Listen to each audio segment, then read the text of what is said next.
Hello students, according to Isaac Newton, what we know is a drop and what we don't know is a mighty ocean. And the same concept, the same prediction about the knowledge as told by Russell is, we know very little and yet it is astonishing that we know so much, and still more astonishing that the very little knowledge gives us more power. And here let us have little knowledge on our today's topic. Our today's topic is special purpose PN junction diode. Already in earlier classes we have studied something about semiconductor diode, how that diode junction, PN junction is formed, what are the types of dopings we will use, and forward bias concept, reverse bias concepts, its VI characteristics, etc. And now by changing the conductivity level, especially by increasing the doping concentration, we can have these diodes for special applications, and based on that special applications we have this special purpose diode.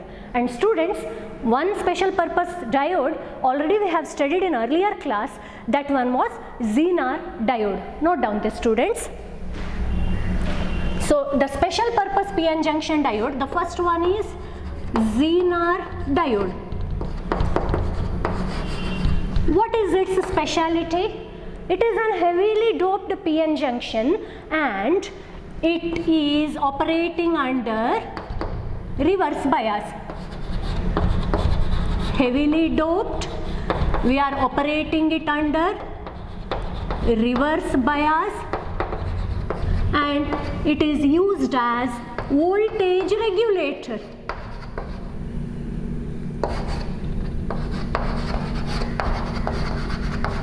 And we have studied about this in the earlier class. Today, the other type of special purpose diode are light emitting diode.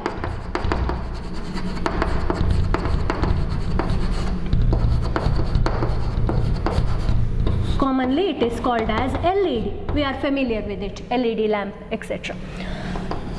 The other one is photodiode, commonly known as photodetector, solar cell, or sometimes called photovoltaic cell.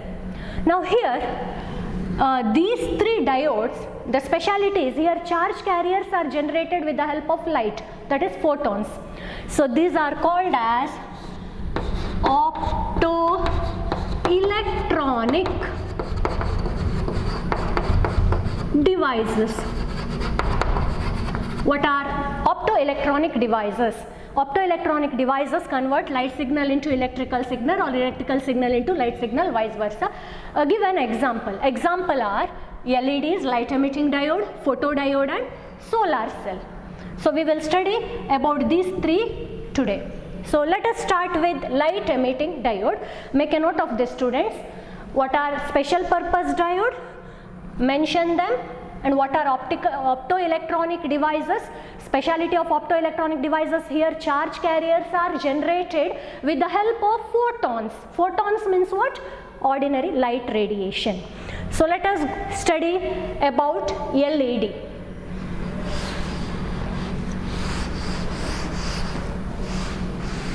Light emitting diode.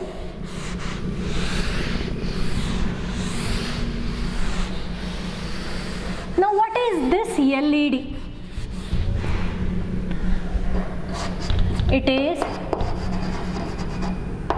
heavily doped PN junction and it emits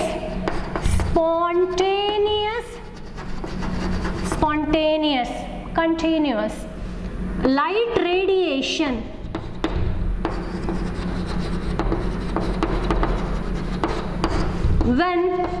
when it is forward biased.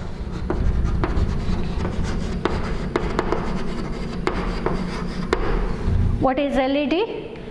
It emits light. What type of light? Spontaneous light when it is forward biased. And how it is different from our ordinary semiconductor diode? It is heavily doped. Now let us study how it emits light when it is forward biased. Students, already we know that Diode is nothing but a PN junction. We have P-type semiconductor one side, P-type and N-type on the other side, and a depletion region is there. Majority charge carriers in P-types are holes,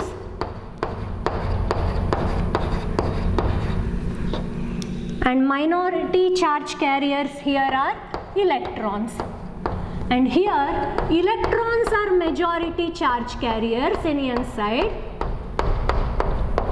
and here and there somewhere holes are there as minority charge carriers. And the region in between, this region is depleted from charge carriers. We have charge carriers only in P side and N side. This region is completely depleted from charge carriers. There are no charge carriers. Then what is there here? Neutral atoms. So this region here is depletion region, which is depleted from charge carriers. There are neutral atoms there. And when it is forward, so this diode works under forward bias. How to draw this forward bias? P side connected to positive terminal, N side, of course we are connecting emitter, resistor, etc. That I am not drawing in this, only I am specifying how it is forward biased. We must have resistor also here, because when sudden current flows here, sometimes when the limit crosses for LED, it may burn out. So to order to control current, we have to draw a resistor here, and the emitter also is required to measure the value of the current in the circuit. Now when it is forward biased, what happens? Already we have studied in forward bias concept of the semiconductor diode. Here the holes here, it is at positive potential, the holes are pushed this side. Holes move from P to N side.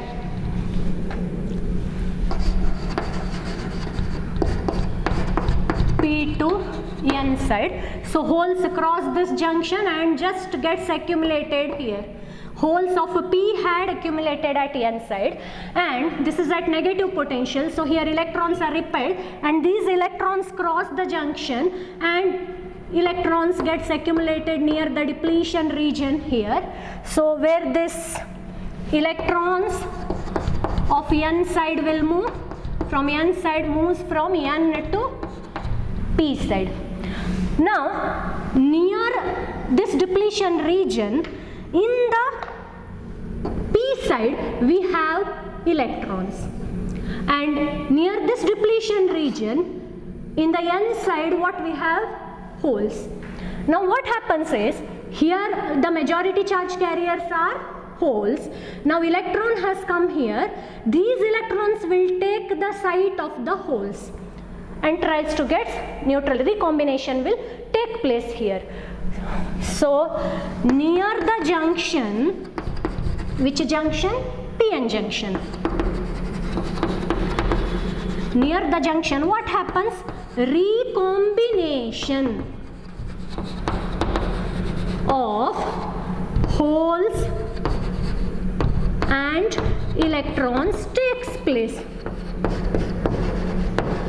Recombination takes place here.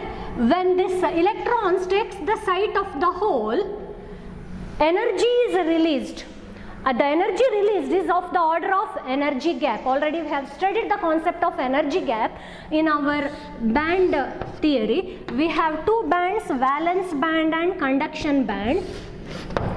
In valence band, at room temperature, there are few holes and electrons.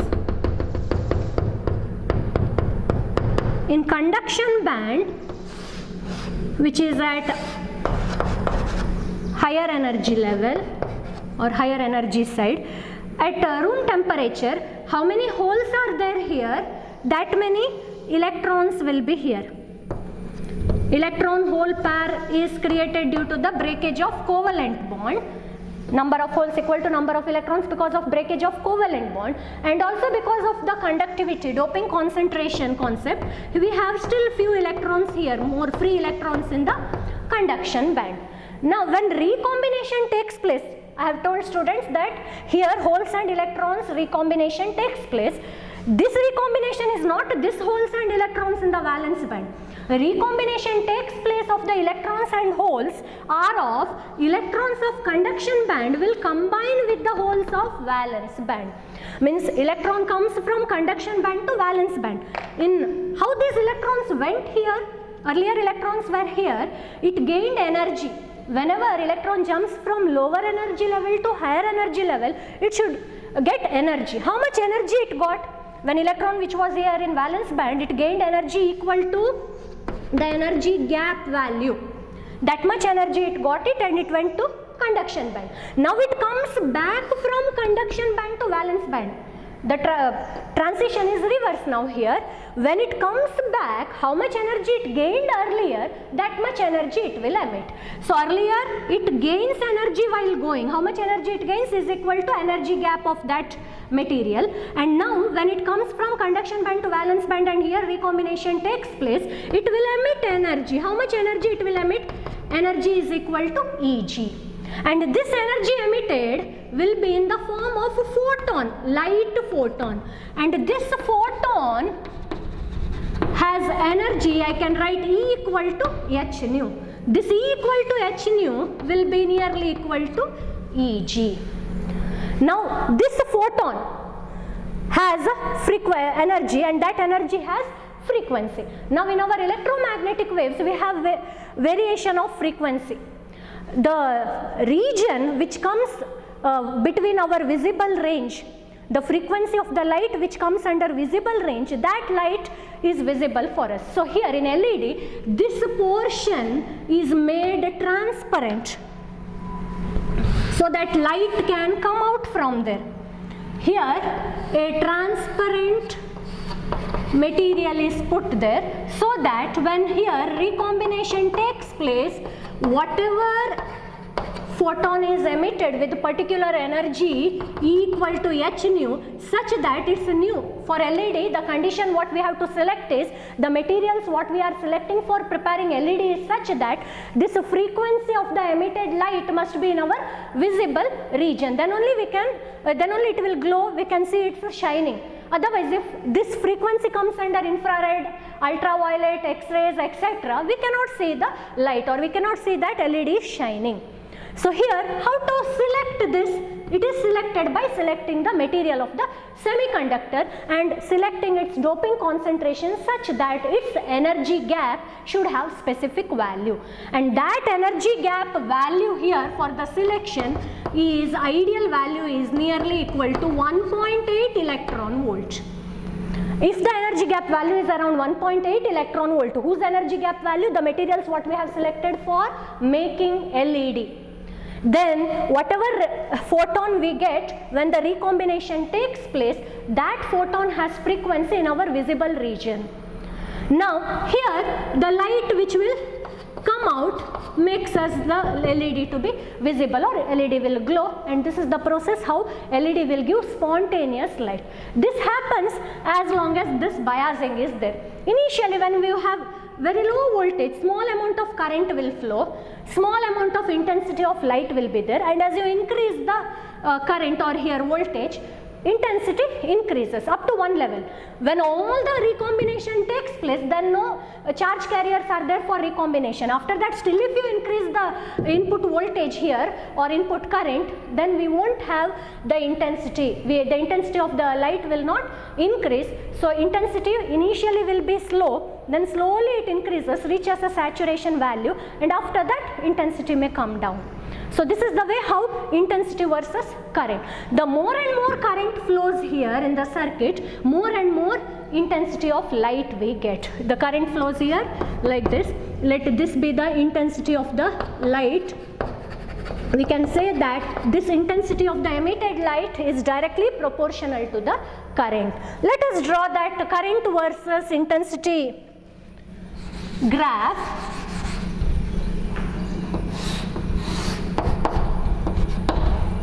We have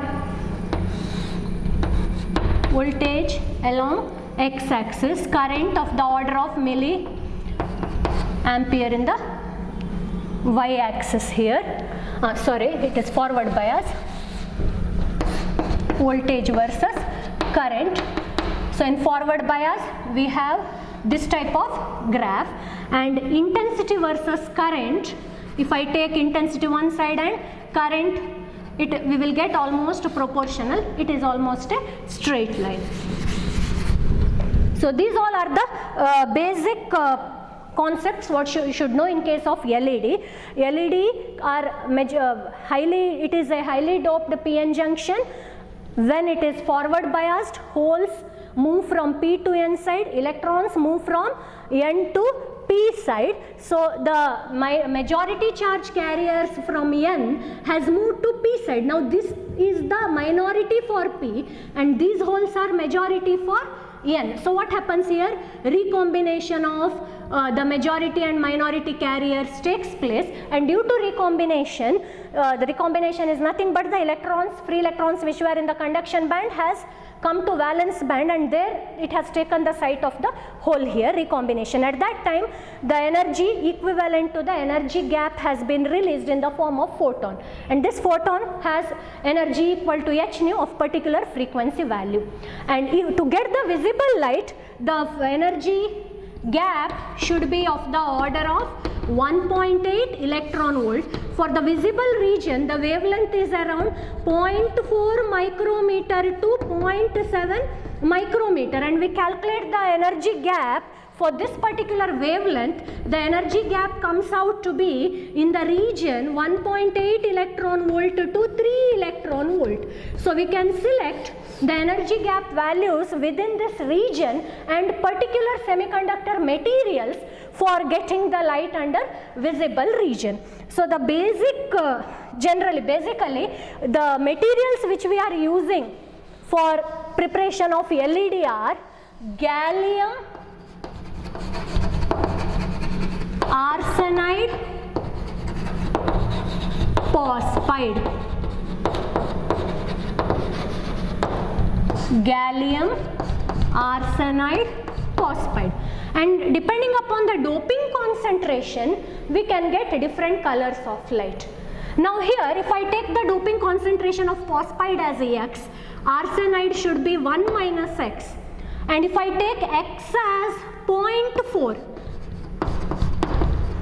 here if I take this as 0.4, 1 minus 0.4 is 0.6. Depending upon this doping concentration, the color of light what we get is red color, and in this case the energy gap value will be around 1.9 electron volt. This 1.9 is greater than 1.8 electron volt, so our condition is satisfied here. Now suppose if I take only gallium arsenide with the particular doping level concentration, then the energy gap will be of the order say 1.4 electron volt, and this 1.4 electron volt is less than 1.8 electron volt. Our condition for visible region is not satisfied here, so the radiation what it gives, the light or the photons what it gives during forward bias, the energy lies in the infrared region. Then that type of LEDs are called as infrared LEDs, and that also have very many wide applications in our day-to-day life. Let us come on to the use or application of these LEDs. Students, just go through it once if required, and let us go to the applications and its advantages.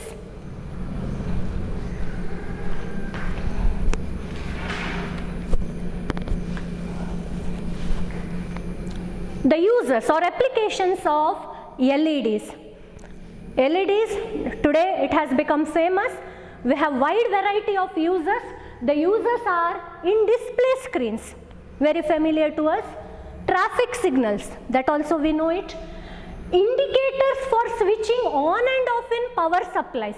In power supplies, when you have put the plug and switched on, whether it is on or off, to know that one small bulb LED is there, and that will indicate whether it is working or not working, on or off. Or in our household supplies, in television and in refrigerator we have voltage stabilizers, so there also small indicators are there which shows the presence of current, on off indicating system. Indicators to indicate on and off in power supplies. And infrared LEDs, We are using remote systems. In remote system, if you have seen the front portion, there also one LED is there. That LED is infrared LED. When you are pressing, now your TV set is on and you have remote in your hand. When you are pressing the volume button, only volume of the TV increases. When you are pressing the changing the channel, that channel will change. How it happens? When you press that channel number, when you press the circuit, the forward bias circuit of the LED diode there, will give the radiation of one particular frequency, and that frequency is fed to our TV set, and that TV set will understand if this frequency comes, I have to show this channel, and as a result that channel number. Suppose if you press volume button, slightly little bit change in frequency will be there, and that frequency the TV channel will accept and it will increase the volume. So say that much work our TV set is doing, depending upon the small variation in the frequency, it can identify what it should do. So that is nothing but our application of infrared LEDs. And another important wide range of application in our technology, that is in the field of communication, telecommunications.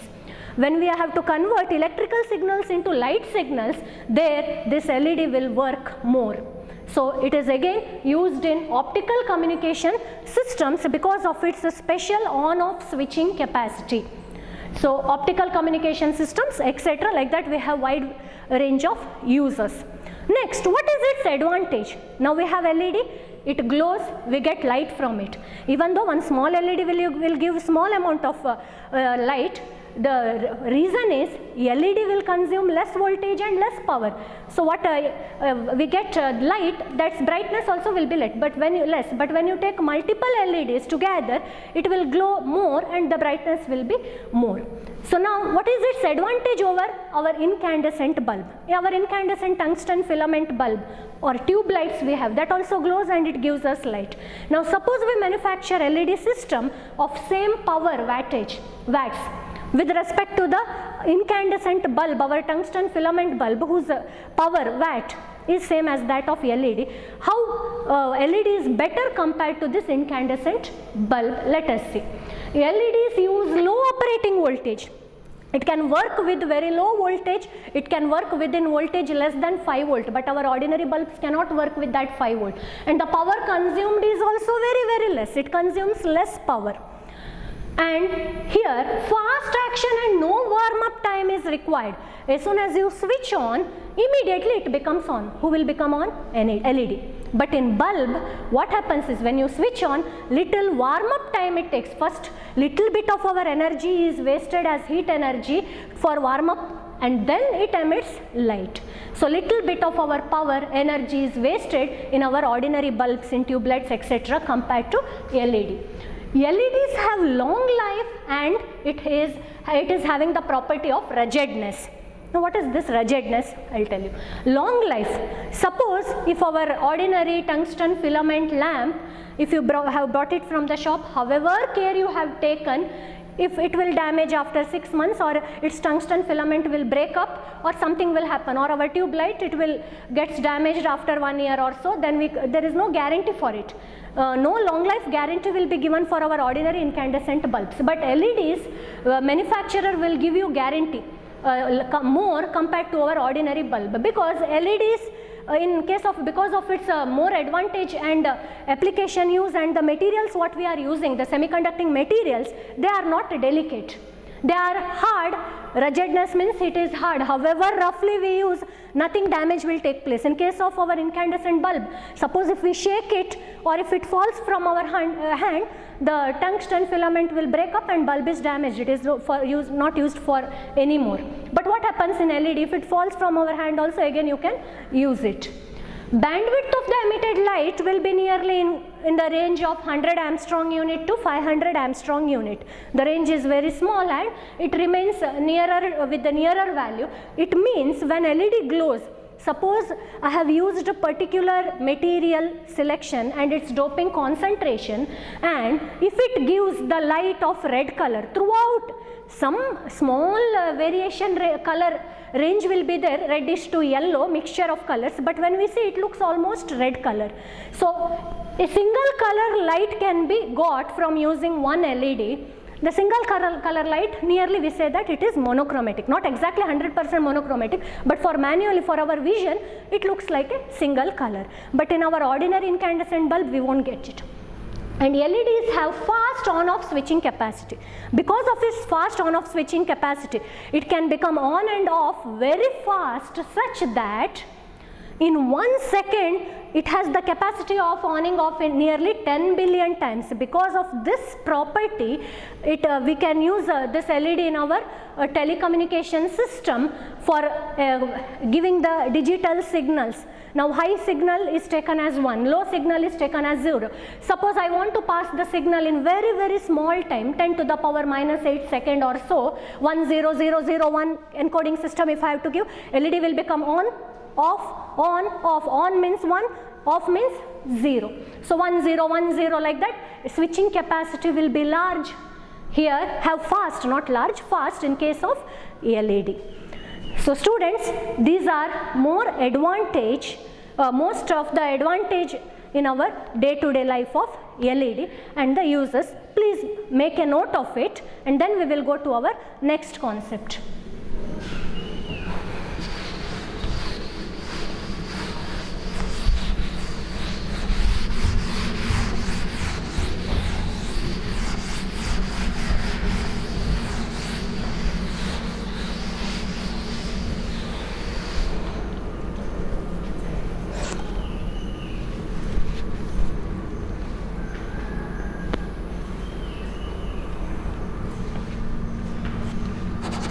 Let us go to the next topic, students. Hope so you have noted down the advantages and uses of LED. Our next special purpose diode was photodiode.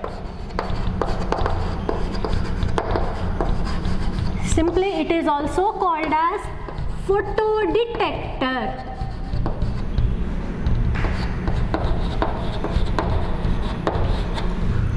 Now what is this photodetector? Photodetector, here light energy is converted into electrical energy. Optical signal, light energy means here optical signal is converted into electrical energy when the biasing is reverse bias.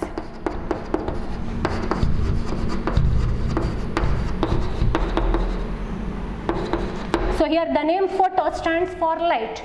Light, photons are used to get the charge carriers. Photons will produce charge carriers. So light energy is used to convert electrical energy, and the biasing is reverse bias. Now how this happens? Let me have the diode, P and N junction. In P side we have majority charge carriers, holes. In N side minority are holes. Majority charge carriers, electrons in N side.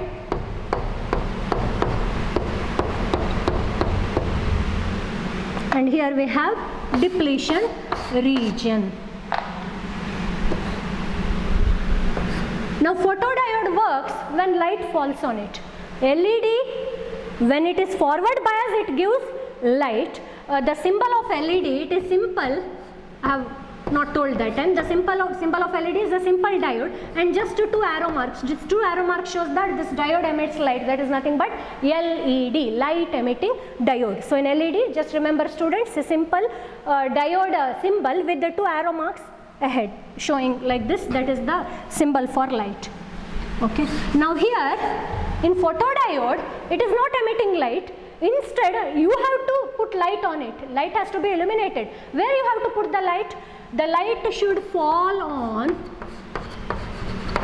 the depletion region. In this depletion region, light should fall. And the condition is, the light what you are making it to fall on this depletion region, its energy must be greater than energy gap. H nu of the light, photons, Photon's energy value h nu should be greater than energy gap. When light falls on this depletion region, already I have told depletion region is completely depleted of charge carriers. There are no charge carriers.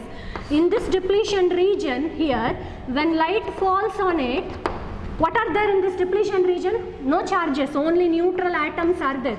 Now here, since it is a semiconductor, let me take one atom. Say this atom is a silicon atom, and this silicon atom has nucleus, and in the outermost orbit there are 4 valence electrons. Now what happens to this one atom, the atom which is present in the depletion region?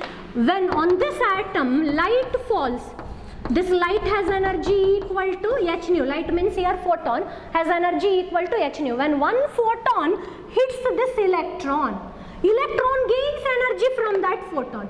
Electron gains energy and it becomes a free. This electron gains energy and it becomes a free electron.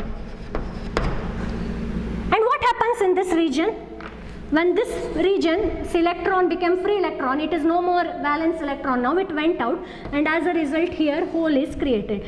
As a result, when I can say that when light hits the atom's electrons gains energy and hole and electron pair is created. So when light hits this depletion region, I can say that here one hole and one electron pair is created. One hole, one electron pair. Hole, electron pair. Like this, whole electron pairs are created by gaining energy from the photon. Now once this whole electron pairs are created, one is hole and one is electron. Hole is positively charged, electron is negatively charged. Students, you can think that this is plus, this is minus.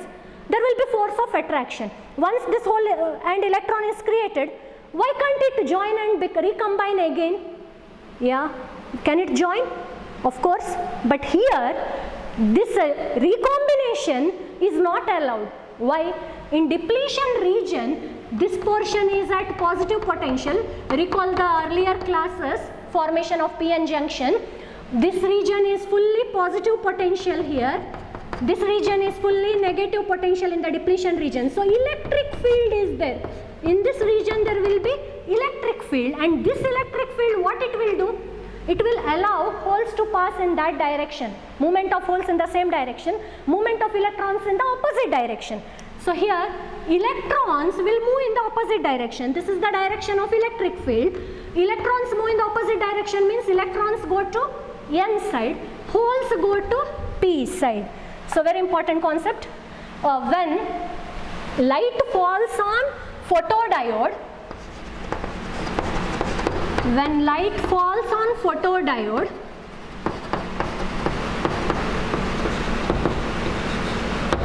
what happens? Electrons move to n side, holes move to p side, and the concentration of negative charges will increase in n side. Concentration of negative will increase in n side, concentration of positive will increase in p side, but they can't move in it. Why? Because it is a semiconductor, not a conductor. If it was conductor, easily the free electrons can move and conductivity will be increased. But here they can't move freely. All these electrons can't move and come out. But if you connect the battery here, or just connect a wire, external wire with a resistor,